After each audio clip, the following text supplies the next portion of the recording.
Hey besties, so today I thought we'd talk a little bit about my everyday jewelry, and I wanted to also discuss the wear and tear of my new Cartier Love Ring. If you're interested in any of that, please stay tuned. So we're going to be starting off with my right hand because this is the hand that I've kind of been like focusing on more so than anything else. So this kind of started off when I got this. So I bought my Cartier Love Ring in the 5.5 here in Hawaii. There are a lot of places here in Hawaii that have like special pricing where you get like discounts and stuff like that. Cartier is not one of those places. I paid full price for this. The only thing that kind of like softened the blow, I guess, was that in Hawaii we have like a 4.5% tax. So saves a little bit on taxes, but I mean, honestly, if you're spending things at this price point, it's kind of a negligible difference, I feel like. So I bought this in the 18 karat gold, 18 karat yellow gold, I'm sorry, my invoice right here. So I bought it, this is like the Cartier thing. As you can see, I spent a little over $1,900 on it, and I've had it for about, when did I buy this? I bought it on March 26th of this year. Honestly, I feel like had I done more research, I would have been better prepared for how poorly I feel like it's been wearing. The majority of my jewelry is 14 karat, so I didn't know that the higher content of gold meant that it was softer and that it scratched up a little bit more. Even though this review is going to be for my ring that I've had for about a month and some change, I have not worn this. I started wearing this about 2 weeks after I purchased it because I wasn't sure if I even wanted it. And during that time, I wore it only to try it on and it got a scratch. So just keep that in mind if you are interested in Cartier pieces. They do not accept returns at all if there is even the tiniest scratch.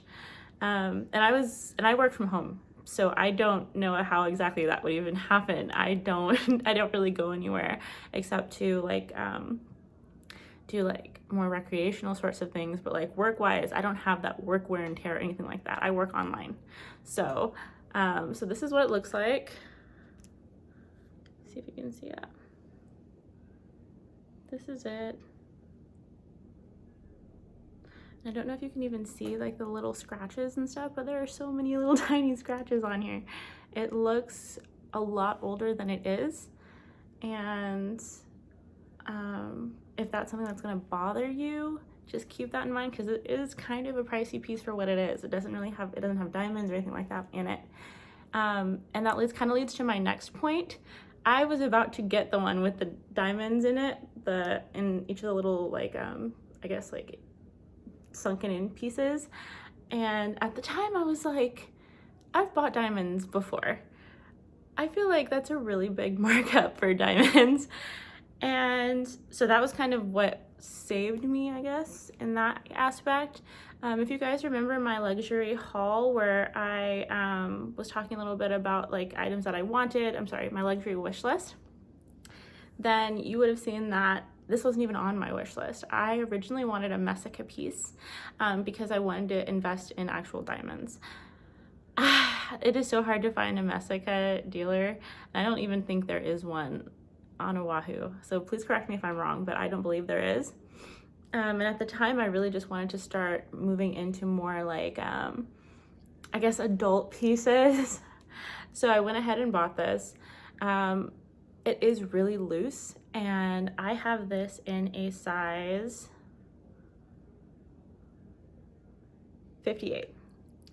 And I went back during that period where I kept it in the box for like 2 weeks, and I went back and I even got to try on the smaller size, and the smaller size was like way too small, you guys.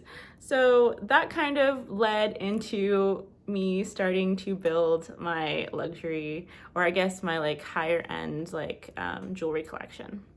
So because this was like loose and every time my hand got wet, it started to like wobble all over the place.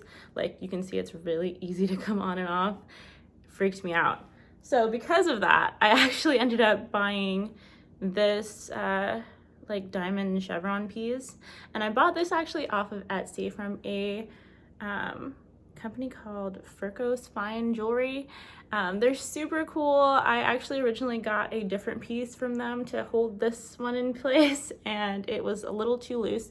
The lady was super nice, and she let me exchange it and, you know, pay the difference for this one instead. And I just think it's the prettiest piece, you guys. Like, look at that. And I don't have to worry about it wobbling anymore because I have this holding it in place. The last piece that I have here is this cute little moon and star.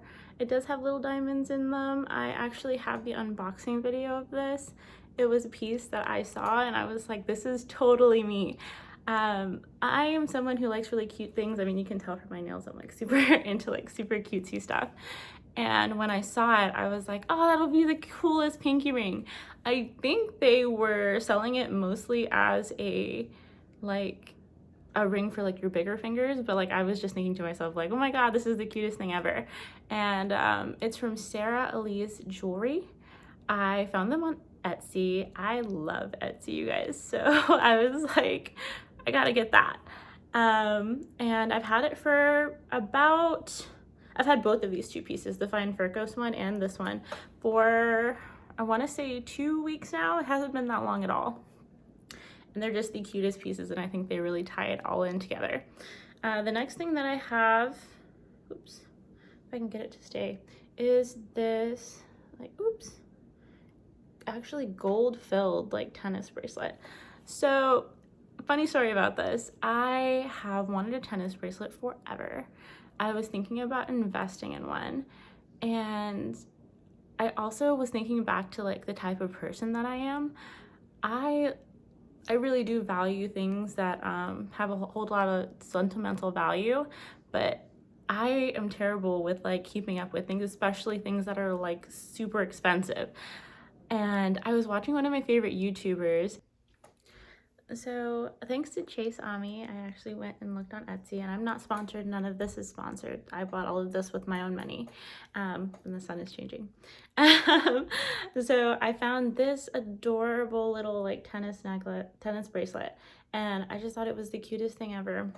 And I think I'm actually done with this hand. I don't think I'm gonna like add a ton of stuff. I'm not really into like the stacking look or anything like that. I have my wedding ring and my engagement band, wedding band, struggles.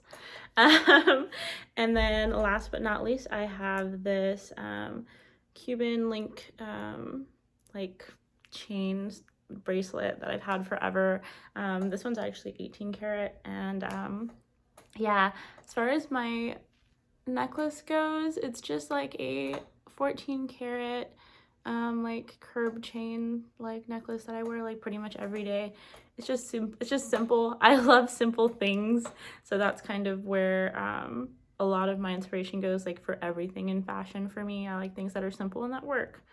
And then in my ears, I have some Measury like the diamond pave like things. I don't even know what it's called. It's like the hoop. I'll link it down below.